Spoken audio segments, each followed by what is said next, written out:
My friend Jordan Peterson, who's really terrific, he was being interviewed on, I believe it was CBC, the Canadian Broadcasting Company, and he was asked by this interviewer about why he does not use the gendered pronouns that transgender people would appreciate. And this interview goes very, very poorly for the interviewer. I mean, this one goes under Peterson Destroys on YouTube. It's just hideous. Here we go. Why should your right to freedom of speech trump a trans person's right not to be offended? Because in order to be able to think, you have to risk being offensive. I mean, look at the conversation we're having right now. You know, like you're certainly willing to risk offending me in the pursuit of truth. Why should you have the right to do that? It's been rather uncomfortable. Well, I'm very glad I put you on the spot. Well, I'm very glad that I have exercised my freedom of speech. You get my point. It's like you're doing what you should do, which is digging a bit to see what the hell's going on. So and that is what you should do. But you're exercising your freedom of speech to certainly risk offending me. And that's fine. I think more power to you as far as I'm concerned. So you haven't sat there and I'm just trying to work that out. I mean,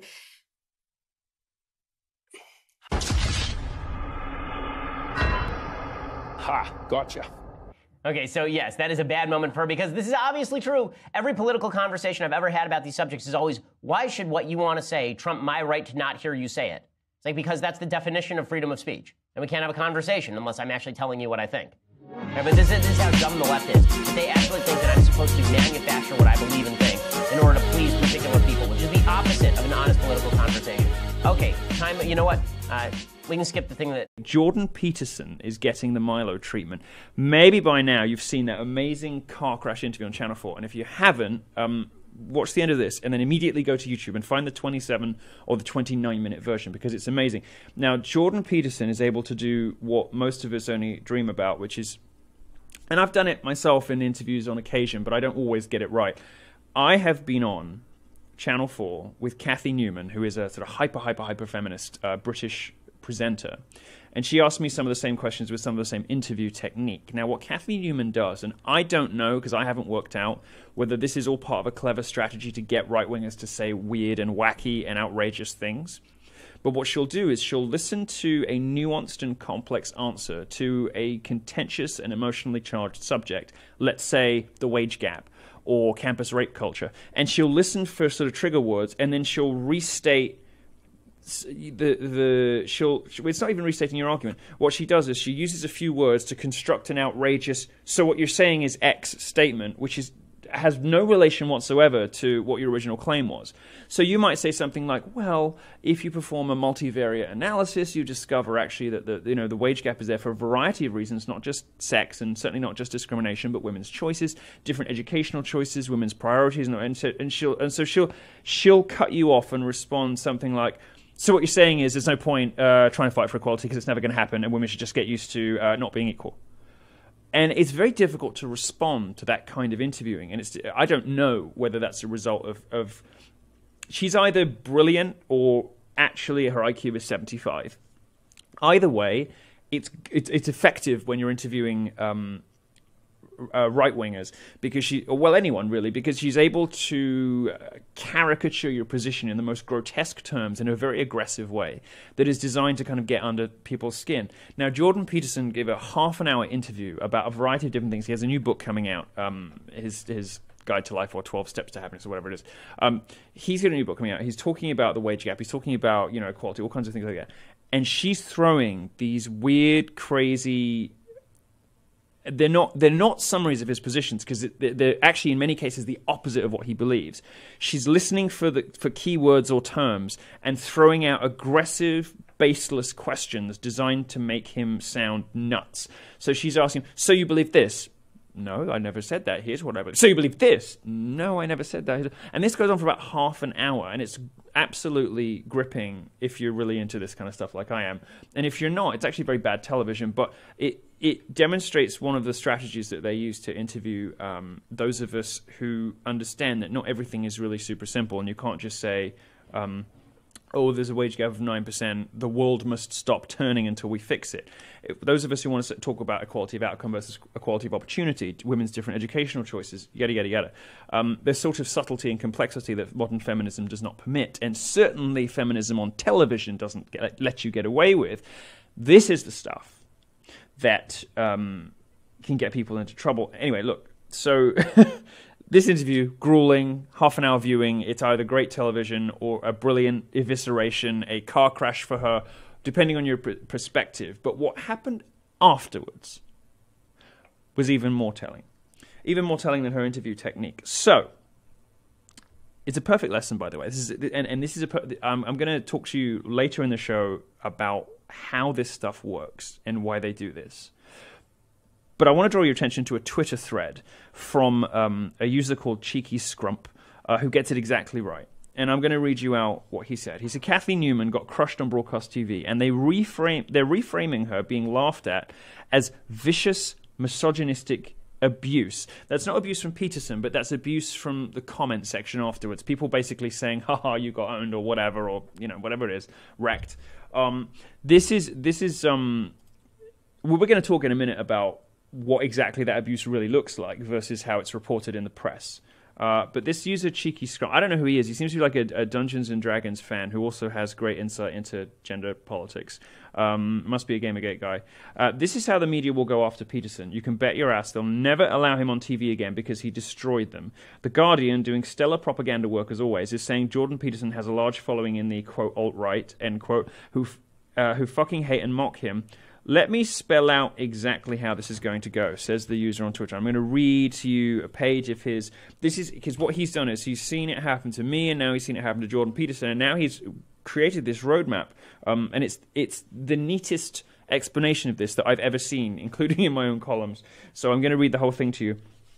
Channel 4 and Kathy Newman know they got obliterated in that debate, and they aren't happy with their narrative being destroyed.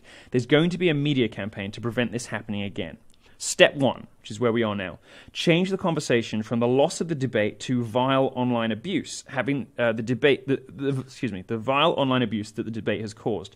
Channel 4 are making a big show of this, hiring a security agent. They were very public about the fact they'd have to hire a security agent for Kathy Newman, but they're showing no evidence of the threats.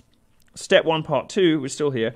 The articles that are coming out about it, this huge media furore about the supposedly misogynistic abuse that the presenter is getting, allow the media to frame Jordan Peterson as being transphobic or hateful or whatever, and they help lies like him being alt-right because they'll try to associate the worst of what's happening on the internet with him just because we're all, of course, totally responsible for everything that all of our fans say at all times.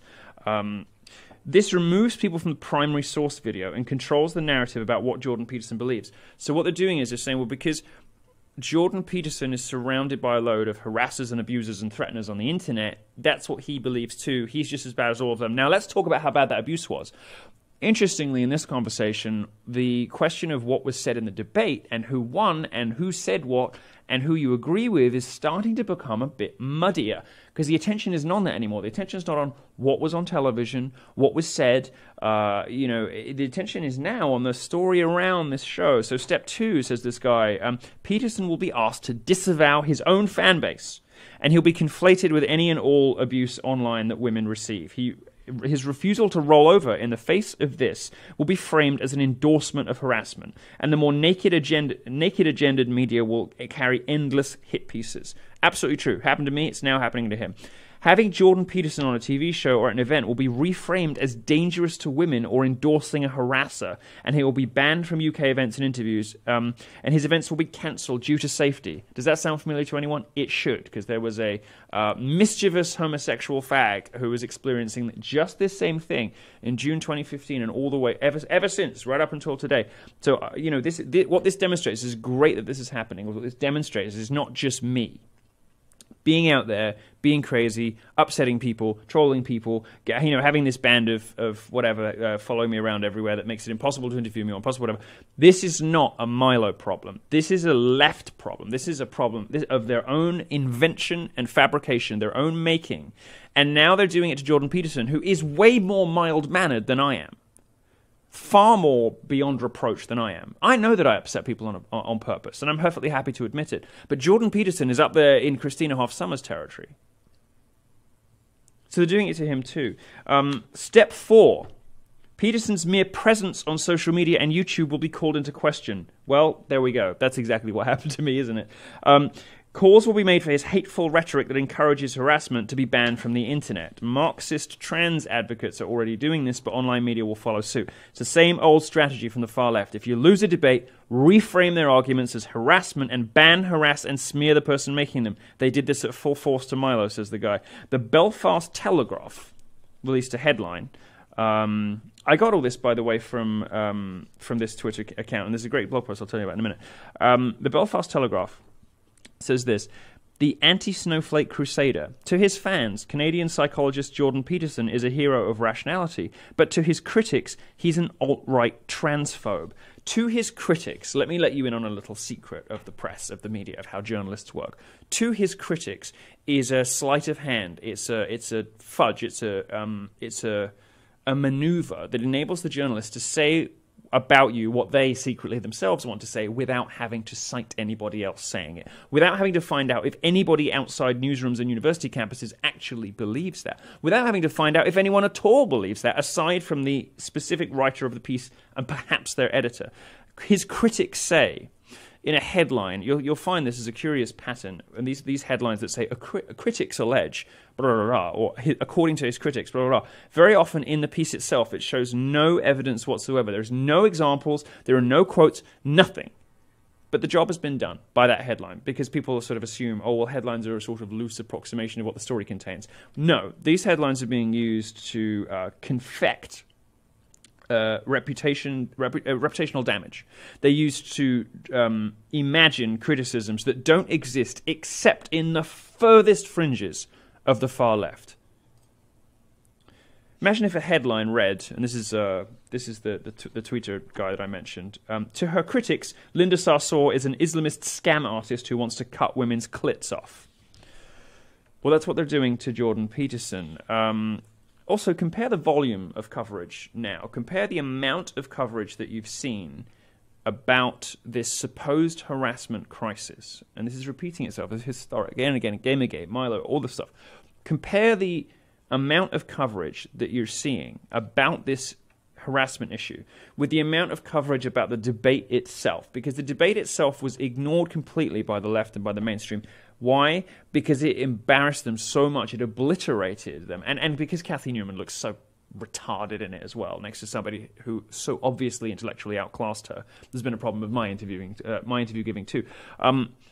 So nobody's talking about it anymore. This is misdirection. This is doing it on purpose. This is a strategy. It's exactly the point. Nobody remembers anymore who was saying what. That's why they do it. It's a disaster for the left. But the only thing worse for the left, the only bigger disaster for the left, would be if Cathy Newman had received no misogynistic abuse. Because then what would they do?